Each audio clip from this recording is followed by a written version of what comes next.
Assalamualaikum warahmatullahi wabarakatuh. Sampurasun. Halo teman-teman. Selamat pagi, siang, sore, atau bahkan malam untuk teman-teman yang menonton video kali ini. Entah itu kapan atau di mana. Perkenalkan, nama saya Doni Renugraha. Saya siswa SMK Negeri 2 Banjar. Dan di video kali ini saya akan menceritakan kembali atau mengulas kembali mengenai sebuah karya yang saya buat untuk buku antologi, yaitu buku antologi puisi dan cerita pendek religi yang diadakan oleh Yayasan Ruang Baca Komunitas. Sebelumnya saya ucapkan terima kasih kepada Bapak Sopian yang telah banyak memberi saya kesempatan untuk berkembang khususnya dalam kegiatan literasi, menulis maupun membaca. Terima kasih Bapak atas kesempatan yang telah diberikan kepada saya.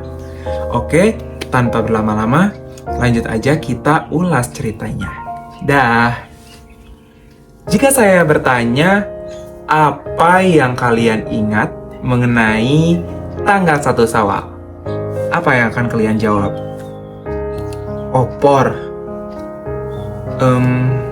kentang balado, atau baju dulag, sebutan baju hari raya khusus di masyarakat suku Sunda, atau bahkan tabungan hari raya. Kalau boleh tahu, di-spill dong dapat berapa tabungan hari raya. Karena saya pribadi udah besar, ngerasa nggak sih kalau semakin besar usianya, semakin kecil nominal yang kita dapat dari tabungan hari raya tersebut. Tapi tak mengapa. Nah, jadi teman-teman, 1 Syawal itu salah satu aspek utama yang akan diceritakan pada karya saya yang ini di buku antologi puisi dan cerita pendek religi.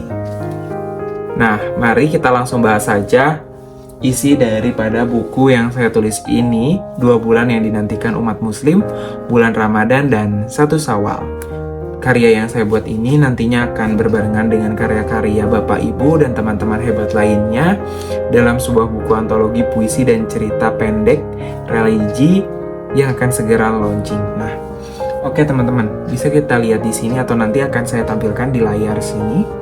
Saya menuliskan bahwasannya 1 Syawal ini adalah bulan yang sangat dinantikan umat muslim.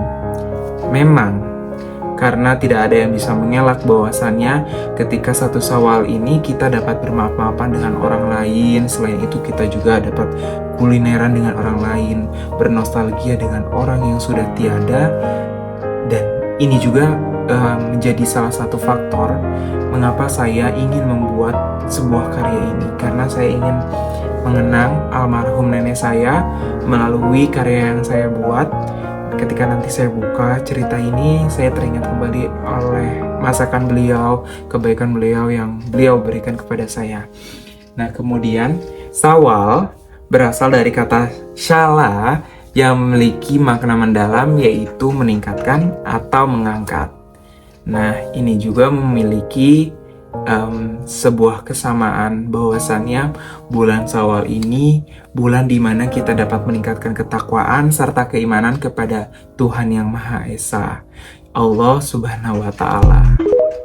Pada saat 1 Syawal itu terdengar bacaan Allahu Akbar, Allahu Akbar, La ilaha illallah, wallahu akbar, Allahu akbar walillahilham. Kalimat tersebut terdengar dari toa masjid hingga seluruh penjuru perkampungan. Terkadang kalimat-kalimat tersebut dikumandangkan oleh anak-anak kecil sembari tertawa bahagia menyambut Hari Raya Idul Fitri.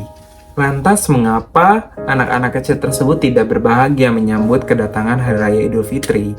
Karena selain menuntaskan rasa lelah, kita juga dapat bermaafan dengan orang lain, interaksi tanpa batas hingga menjelang waktunya pulang. Namun di sisi lain saya merindukan peran seorang nenek dari bunda, atau saya sebut beliau emak. Seperti yang saya tuliskan di sini, di lain sisi sekarang hingga akhir waktu yang tak menentu. Ujungnya, suara Madasa terdengar begitu nyata di telinga, menyapa di halaman belakang seperti biasa. hari demi hari, bahkan sekarang belasan tahun lamanya. Seiring berjalannya waktu, suara emak seolah semakin lama semakin tak terdengar. Raganya tidak bisa terlihat kembali. Namun senyumanmu, emak, ada rasa rindu yang tak bisa saya jelaskan di sini. Di tahun terakhir emak menghembuskan napas seakan mimpi buruk itu telah terjadi. Dan saya harap itu sebatas mimpi. Emak adalah orang yang menemani saya. Dari budak ololeho atau dari anak kecil hingga menjadi seseorang yang tangguh di tengah rumitnya terjang dunia. Emak seorang pedagang makanan tradisional seperti onde-onde, lemper, hingga bala-bala dengan saus kacang legendarisnya. Rasa yang begitu khas buatan tangan emak. From the heart for customer. Proses pembuatannya dipenuhi kesabaran. Di setiap takarannya emak pikirkan dengan baik hingga menciptakan rasa yang sangat lezat. Labeling emak Dasa tukang bala-bala begitu melekat di dirinya. Doni bangga emak.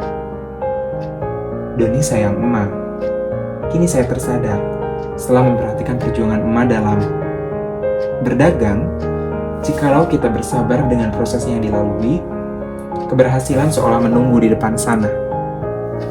Emak, semoga di kesempatan yang ditakdirkan oleh Allah Subhanahu wa Ta'ala, kita dapat bercengkrama kembali like I was, atau seperti biasanya. Beralih pada bulan Ramadannya, saya merasakan up down atau naik turun dalam kehidupan saya di tahun 2024. Saya mengikuti seleksi Paskibraka atau Pasukan Pengibar Bendera Pusaka tingkat Kota Banjar, namun harus gagal di tahapan tuhir. Saya menangis, saya depresi bahkan. Namun bunda saya, ayah saya, adik saya semua menguatkan saya bahwasannya everything is gonna be okay. Setelah kesedihan, keterpurukan, kelelahan, bahkan kekalahan dari proses usaha kita, pasti akan ada hasil yang indah menunggu di depan sana. Jangan lupa libatkan Allah Subhanahu wa Ta'ala pada setiap langkah yang teman-teman sedang perjuangkan. Everything is gonna be okay. Dah teman-teman, itu dia cerita pendek dari saya, tapi masih banyak yang bagian-bagian yang belum saya ceritakan. Sampai jumpa di cerita-cerita selanjutnya. Dah.